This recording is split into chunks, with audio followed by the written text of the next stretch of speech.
अब एक बात सावधानी से सुनिएगा, शायद शिव महापुराण के माध्यम से अभी तक ये बात सामने नहीं आई, पर शिव पंचायत कथा में आ रही है। जितने आस्था चैनल पर कथा सुन रहे हो, जितने फेसबुक और यूट्यूब पर सुन रहे हो, और जितने इस छत्तीसगढ़ की पावन धरा पर बैठकर सुन रहे हो, बहुत सावधानी से सुनना। एक प्रश्न हमारे भीतर खड़ा होता है, जब हम सूर्य नारायण भगवान को अर्घ देते हैं, जल चढ़ाते हैं, तो वो जल पृथ्वी पर जब गिरता है तो उसके छींटे हमारे शरीर पर लगते हैं। क्या वो ठीक है? क्या वो श्रेष्ठ है? तो शिव महापुराण की कथा कहती है, जब हम सूर्य को अर्घ देते हैं, सूर्य को जल चढ़ाते हैं, वो पानी जब पृथ्वी पर गिरता है, उसके छींटे हमारे शरीर पर लगते हैं, तो वो श्रेष्ठता का भाव निर्मित करते हैं। वो गलत नहीं हो सकता। कारण अब वो भी समझ लीजिए।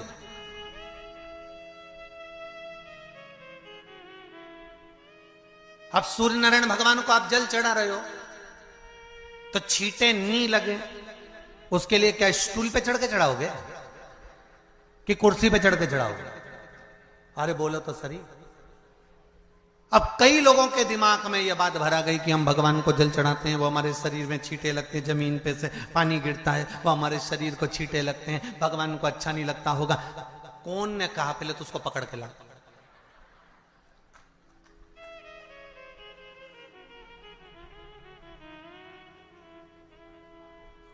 क्योंकि मेरे राम जी महाराज, मेरे भगवान कृष्ण,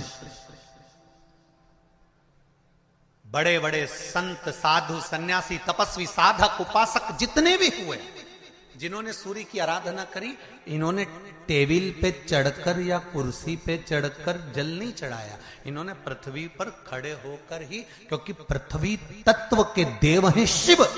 जब हम मृत्यु लोक पर खड़े होकर, पृथ्वी पर खड़े होकर भगवान शंकर का भाग पृथ्वी तत्व को धारण कर कर जल को हाथ में लेकर जब समर्पित करते हैं, और जो जल नीचे गिरता है वो शरीर पर अगर लगता है तो हमको उसका आशीर्वाद ही प्राप्त होता है, दोष नहीं लगता। पर लोगों ने इसको विपरीत कर दिया। कि कौन ने विपरीत करा? कई लोगों ने इसको विपरीत कर दिया। कौन ने विपरीत करा? तो जो दूसरे धर्म के लोग होते हैं, जिनको हिंदू धर्म से नफरत होती है, और जो हिंदू धर्म की पूजन, सेवा, अर्चना को समाप्त करना चाहते हैं, वो धीरे धीरे धीरे धीरे कहने लगे कि सूर्य को जल चढ़ाओगे तो शरीर में लगेगा, शरीर में लगेगा तो दोष लगेगा। इसको कह कहकर घर घर में सूर्य को जल चढ़ाना लोगों ने बंद कर दिया कि आप जल चढ़ाएंगे तो दोष लगेगा, शरीर पे छींटा लगेगा, शरीर को ऐसा लगेगा।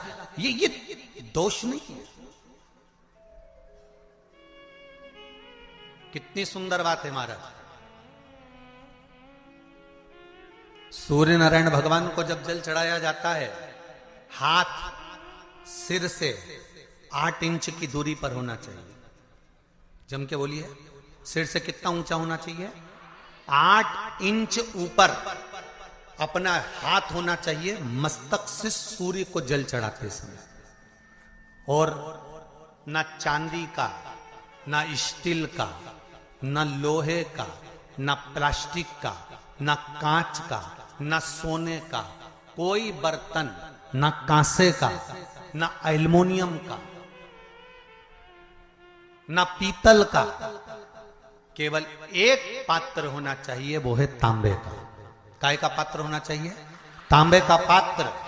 और सूर्य नारायण भगवान को जब 8 इंच ऊपर तुम्हारा हस्त है, और जब हम सूर्य को जल चढ़ा रहे हैं, कैसे जल चढ़ाना है वो भी समझ लीजिए। अगर कोई कैंसर का मरीज है, जिसके चेस्ट में कैंसर आ गया हो, लेफ्ट में, राइट में कहीं पर कैंसर आ गया हो, या कोई गठान आ गई हो, तो महाराज आप जल चढ़ाते समय उस जल की धार को सूर्य भगवान को जब चढ़ा रहे हो, तो धार आपकी गठान की ओर जाना चाहिए, जिससे सूर्य की किरण उस जल में से आपके उस स्थान पर पड़े, उस जगह पर पड़े जहां पर गठान है। महाराज आप लगातार जल तो चढ़ाना चालू करो, अच्छे अच्छे डॉक्टर फेल हो जाएंगे और कह देंगे गठन ठीक हो गई। आपका लीवर और किडनी गड़बड़ कर रहा है, आप प्रतिदिन, आपका स्वास्थ्य गड़बड़ रहता है, आप प्रतिदिन ये ज्योतिष शास्त्र के अंतर्गत, रत्न शास्त्र के अंतर्गत ये रत्न शास्त्र, ज्योतिष शास्त्र, रंग शास्त्र जो हमारे यहाँ है, रंगों के हिसाब से ये जितने रत्न होते हैं, माणिक हुआ, मोती हुआ, नीलम हुआ, मूंगा हुआ, पुखराज हुआ, ये क्यों कहते हैं ये पीला है, ये सफेद है, ये नीला है, ये लाल है, इसको शरीर में क्यों पहनाते हैं? उसका कारण होता है कि जब शरीर में पहनते हैं, सूर्य की किरण उसमें पड़ती है, हमारे शरीर पर वो कलर का इफेक्ट पड़ता है, उस कलर को शरीर पर लगता है, और शरीर पर लगता है तो हमारा शरीर धीरे धीरे, हमारी जो इंद्रियां हैं वो सही होने लगती हैं, काम सही होने लगता है। तो आप कहते हो ना सब, मैं कौन सा नक पहनूं, मैं कौन सा मोती पहनूं, मैं कौन सा पुखराज पहनूं, मैं कौन सा नीलम पहनूं, वो ज्योतिष शास्त्र के अंतर्गत, रत्न शास्त्र के अंतर्गत जितने रत्न हम पहनते हैं, ये केवल उस किरण के लिए ही तो पहनते हैं कि जो सूर्य की किरण मिले, उस किरण का प्रभाव हमारे शरीर पर पड़े।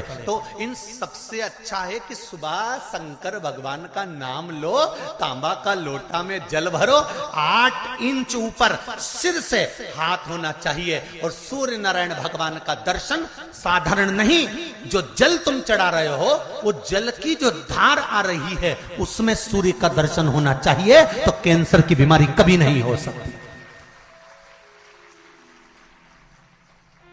लीवर, किडनी, हार्ट, आपके हार्ट में अगर तकलीफ है, डॉक्टर ने कह दिया कि इसमें नस चोक है, आपको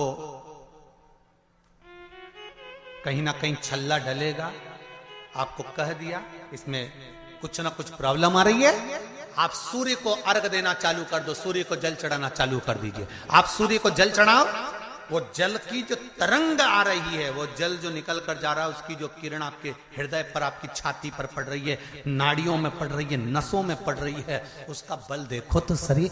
1 महीना लगातार चढ़ाओ तो 15 दिन 20 दिन कर तो देखो।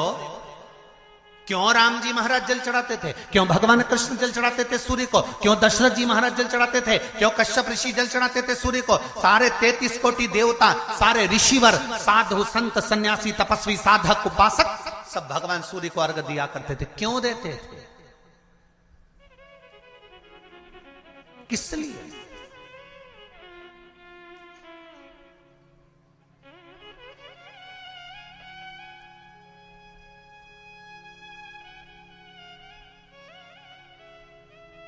सूर्य नारायण भगवान को जल चढ़ाते समय आपके पंजों की एड़ी ऊंची नहीं होना चाहिए, ध्यान दीजिएगा महाराज। आपका पंजा पांव का पूरा की पूरा जमा होना चाहिए भूमि पर। हाथ कितने इंच ऊपर? 8 इंच ऊपर होना चाहिए। जल जो गिरे, सूर्य की किरण, सूर्य का दर्शन उस जल की रोशनी में करना चाहिए। क्या होगा उससे? जिस बच्चे को आंख में चश्मा लगा हो, मोटे से मोटा चश्मा लगा हो, छूट नहीं रहा हो, तो थोड़े दिन उसको सूर्य का अर्घ चढ़वाना चालू कर दो और जल में से सूर्य का दर्शन कराना चालू कर दो। सूर्य का दर्शन जल में से 2 महीना 2.5 महीना बहुत है, आंख की रोशनी बढ़ जाएगी, चश्मा हट जाएगा। आप कर देखिए।